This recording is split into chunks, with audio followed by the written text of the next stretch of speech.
Seja convosco. Ele está no meio de nós. Proclamação do Evangelho de Jesus Cristo, segundo Mateus. Glória a vós, Senhor. Naquele tempo, Jesus disse aos sacerdotes e anciãos do povo: Que vos parece? Um homem tinha 2 filhos. Dirigindo-se ao primeiro, ele disse: Filho, vai trabalhar hoje na vinha? O filho respondeu: Não quero. Mas depois mudou de opinião e foi. O pai dirigiu-se ao outro filho e disse a mesma coisa. Este respondeu: Sim, Senhor, eu vou. Mas não foi. Qual dos 2 fez a vontade do pai? Os sumos sacerdotes e os anciãos do povo responderam: O primeiro. Então Jesus lhes disse: Em verdade vos digo que os cobradores de impostos e as prostitutas vos precedem no reino de Deus. Porque João veio até vós no caminho de justiça e vós não acreditastes nele. Ao contrário, os cobradores de impostos e as prostitutas creram nele. Vós, porém, mesmo vendo isto, não vos arrependestes para crer nele. Palavra da salvação. Glória a vós, Senhor.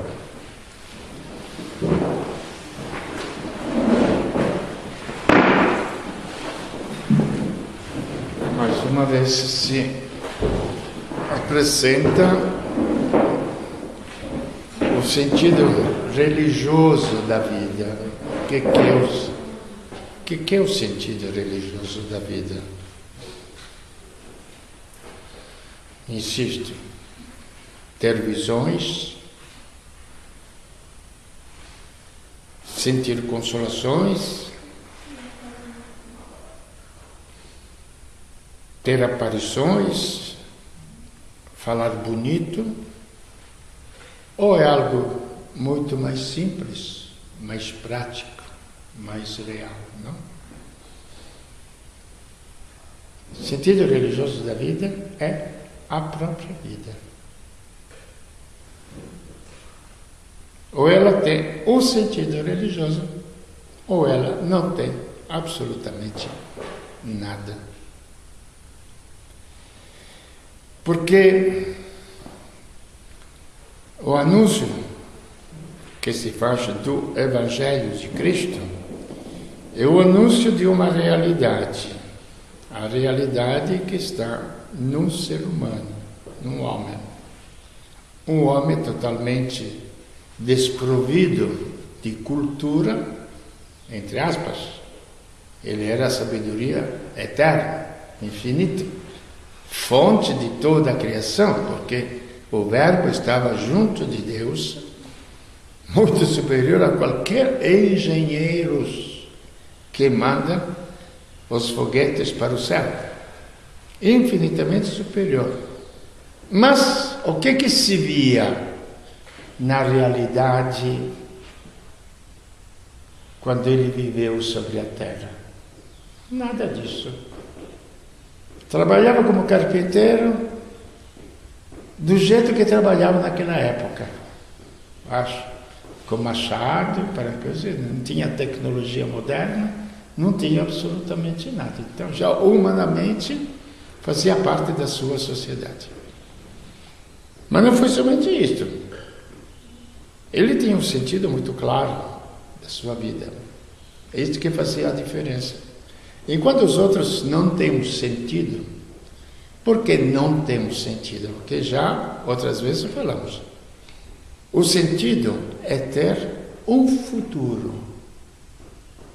Isto é o sentido da vida. Ter um futuro. Saber aonde vai terminar e como vai terminar a nossa vida. Isto é o sentido da vida. Qualquer viagem, qualquer estudo, qualquer profissão que você faz, sempre tem um futuro. Por isso que Já disse, não é? Se procura o histórico das pessoas, porque sem passado não há presente. Mentira. Mentira. Se nós olharmos o nosso passado biológico, físico, qual é o nosso passado biológico físico? O nada. Nós simplesmente não éramos. Alguém que tinha vida nos gerou, não é? Vocês geraram os seus filhos, mas vocês também foram gerados por vossos pais. Então, não, tem um passado do nada. Agora aconteceu que uma vida apareceu. E esta vida, ela tem um desenvolvimento. E esta vida tem que ter um sentido se tiver um desenvolvimento, desde que começa no ventre materno. Então, a espera do nascimento da criança. Depois, a educação da criança. O crescimento da criança, físico, biológico, psíquico, afetivo, intelectual. Aí por diante, pensamos colocar um futuro. Agora eu pergunto para vocês, dependendo exatamente do nosso futuro, que nós podemos julgar o que é a nossa sociedade e aquilo que nós chamamos de civilização. De civilização. O que quer dizer isto? Que pode ser um embuste grande a tecnologia atual na qual nós vivemos, pensando que sejam pessoas civilizadas. Pensando que sejamos pessoas civilizadas. Não. É algo muito mais profundo. Por que muito mais profundo? Mais simples. Cristo era um homem. Ele tinha um futuro. Ele construiu o futuro. E fez tudo que precisava fazer para construir o seu futuro. O que ele fez? Poderia parecer como Deus, cheio de resplendor. Apareceu uma vez no Monte Tabor. Fala o Evangelho que ele resplandeceu de uma luz tão grande que não se via nada sobre a terra de igual. Naquela alegria, os apóstolos falaram: vamos ficar aqui, vou fazer 3 tendas para você, para nós. Esquece, estamos bem, só olhando para você. Só uma vez. Ele apareceu no seu resplendor divino. Mas é interessante que na última ceia, Jesus fala, claro, que a gente precisa ler bem a história dele, como história verdadeira, não? Às vezes a gente lê o Evangelho como um misticismo que vai além da cabecinha, o resto fica aqui embaixo. Pai, me dê a glória que eu tinha antes, junto de ti, antes da criação do mundo. Me devolve aquela glória. Então ele tinha um futuro? Tinha. Um mundo novo. E não somente para ele, mas para a humanidade inteira também.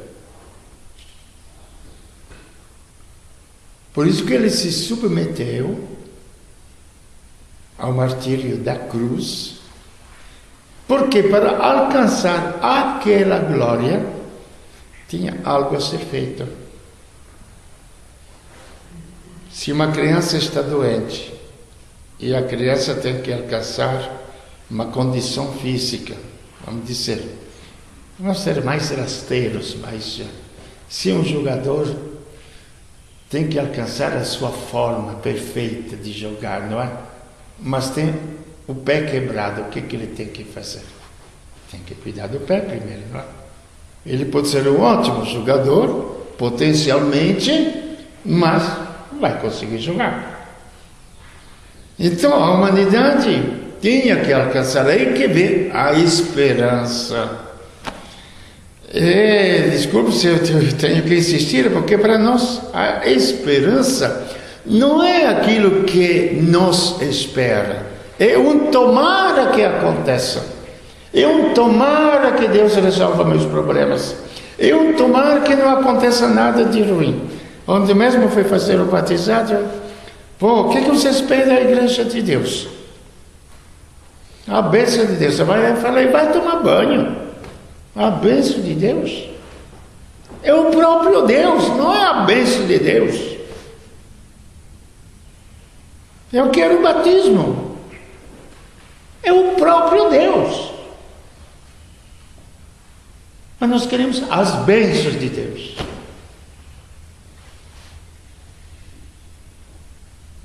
Porque o próprio Deus, o que ele faz? De um corpo que é mortal, que nasceu mortal, ele vai fazer o quê? Um corpo imortal, eterno. Daquilo que é humano, ele vai fazer um ser divino. O que vale mais? O próprio Deus ou a bênção de Deus? Mas o povo vai, quero a bênção de Deus. Não é essa a ideia, mais ou menos? Que a igreja procura, as pessoas procuram na igreja? As bênçãos de Deus, não o próprio Deus. Então, para ele realizar a sua própria existência, para dar um sentido à sua vida, não era à toa que ele vivia. Não, ele dava um sentido à vida. Repito, o sentido era aquilo que ia ser construído. Então ele se humilhou a si mesmo, tomou uma forma de escrava, como fala a segunda leitura. Então veja que tem uma lógica. Ele achado em condição humana, o que quer dizer a condição humana? É aquilo que a gente vê: morte, mentira, falsidade, tudo. O que aparece por fora? Aparece também coisas boas, mas mais ou menos isso que aparece mais e grita mais, não é? Achado em condição humana, e exatamente esse é o Cristo que nós encontramos na cruz. Porque me abandonaste? Porque ele pegou todas essas doenças humanas. Por que ele pegou todas as doenças humanas que nós chamamos com o nome de pecado? Para eliminar as doenças. De fato, ele não foi destruído pelas doenças como nós somos destruídos. Ele venceu as doenças. Eu lembro que quando a gente julga as coisas sempre com a nossa cabecinha, porque os meus pensamentos não são os vossos pensamentos, gente. Pelo amor de Deus, temos que entrar nesta ótica. Os pensamentos de Deus são outros, os nossos pensamentos são outros, é totalmente. Como o Oriente está longe do Ocidente, assim os meus pensamentos estão longe dos vossos pensamentos. A minha maneira de pensar está longe da tua maneira de pensar, totalmente. Então a conversão acontece primeiro aqui na cabeça, não é tanto nos atos, porque os atos depois são consequência da cabeça. Já falei para vocês outras vezes, falo para mim, porque eu falo para vocês, falo para mim. Se uma criança você dá um brinquedo, você dá R$1 milhão, a cabeça não funciona, ele vai pegar o brinquedo. Não sabe que com R$1 milhão ele compra uma montanha de brinquedos, entende?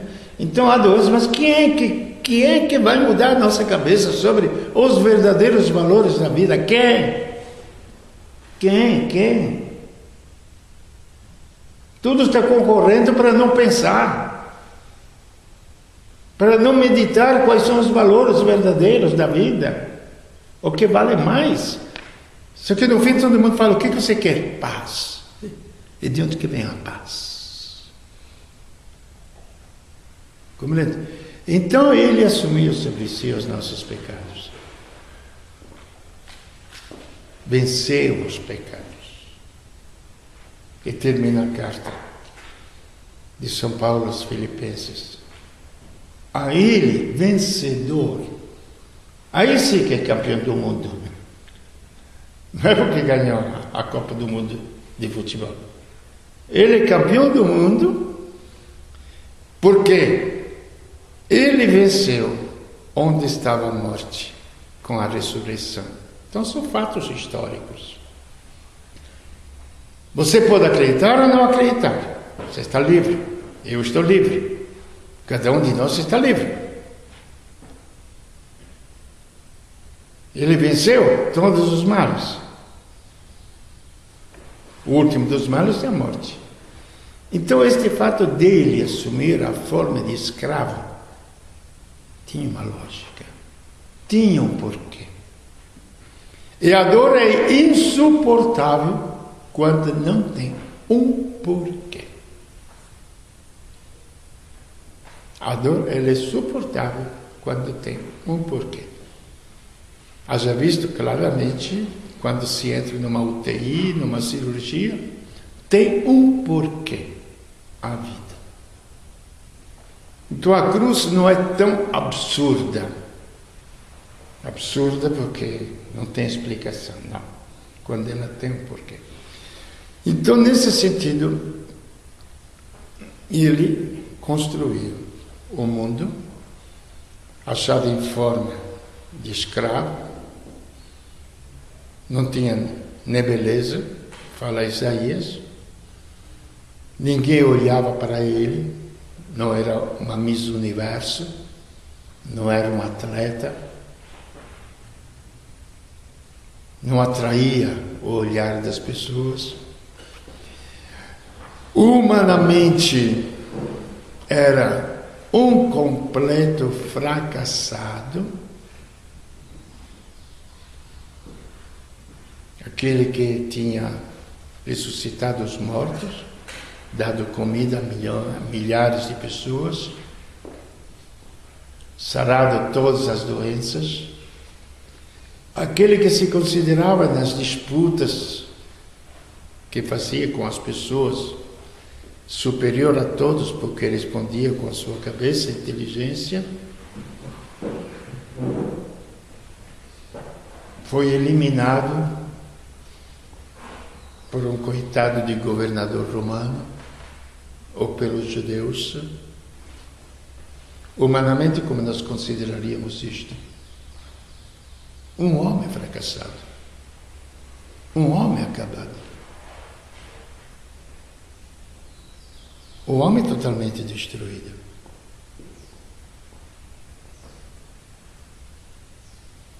Mas ele sabia que precisava aquilo para vencer os males do mundo. E o que acontece no mundo real, seja na nossa vida? Eu não vou mais pecar, eu não vou mais fazer isso, eu não vou mais fazer aquilo. Como é que você não vai mais fazer aquilo? Como é que você não vai mancar se você está aleijado? Cura a perna, depois não vai mancar mais.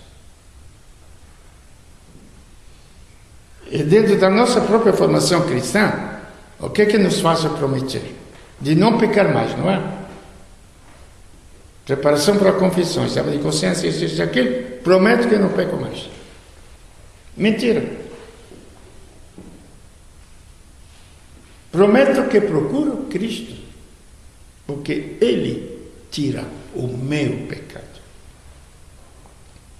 Ele tira o meu pecado. Prometo que procuro Cristo. Porque a minha ignorância vai se transformar em sabedoria.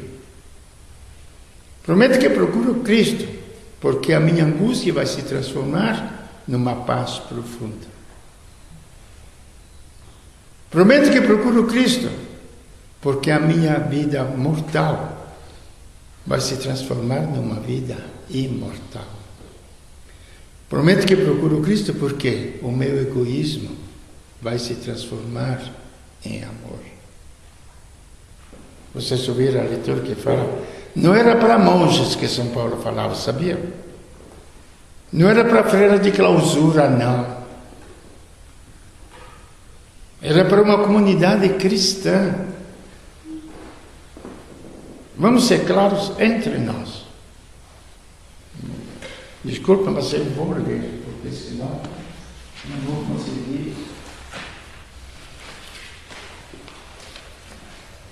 O tema de hoje é impressionante pela sua praticidade.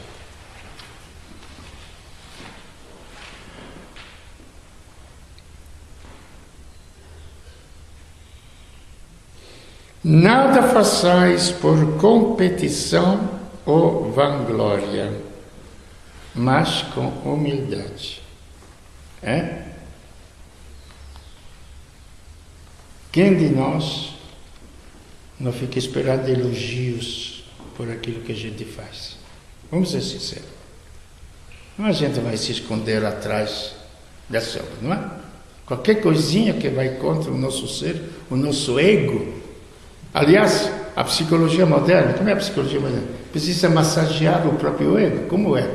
Como é que funciona a psicologia moderna? Okay? É exatamente isso, né? Tem que centrar a pessoa nela mesma, para que ela consiga agir para si. Maravilhoso.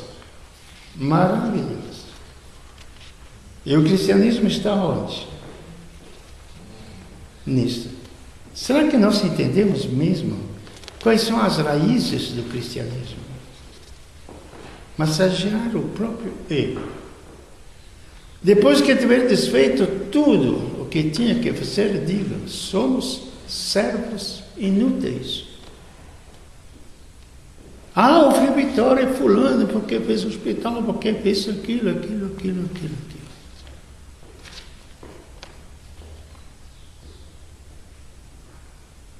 Mas eu, pessoalmente, lembro do Frei Vitório quando estava doente. Prestava para nada.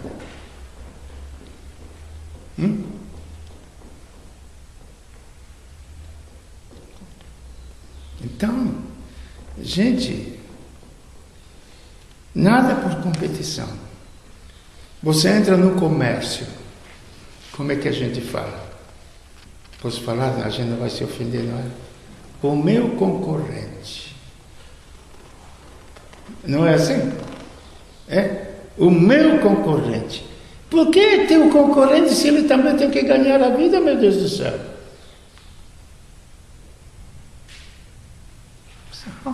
Gente, onde que estamos? Depois a gente fica se queixando que o mundo não funciona, mas não pode funcionar, gente. Está fora das bases práticas reais da vida. O que mais me deixa meio louco, completamente não, mas meio louco me deixa, compreende? É que enche as igrejas de cristãos. E nós cultivamos o quê? Uma mentalidade, uma maneira de pensar pagã, completamente pagã. Que dizer pagã? Sem a sabedoria de Cristo, sobre a essência da vida. Mas ainda, ele continua: cada um julgue que o outro é mais importante. Bom.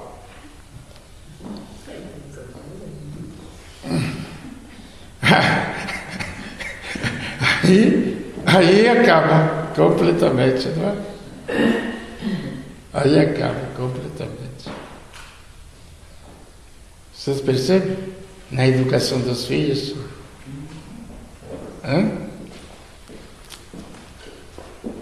Na educação dos filhos. Não, a mãe te dá o outro. Deixa para ele, a mãe te dá o outro. Não. Se você não der para o outro, você não vai apanhar nunca, não vai ganhar mais nunca.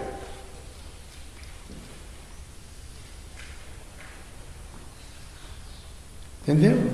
Considere que o outro seja mais importante.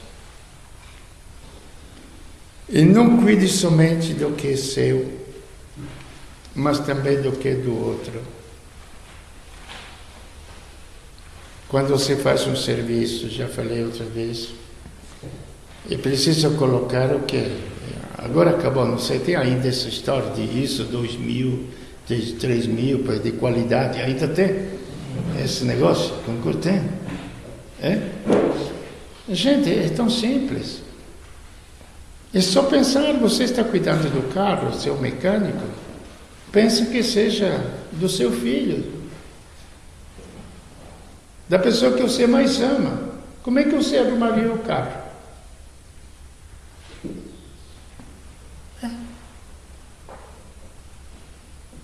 Às vezes procuramos um amor ao próximo de uma maneira tão estranha. Entendeu? Amar o próximo é isto, gente. De maneira muito prática. Isso vai te dar a qualidade do serviço.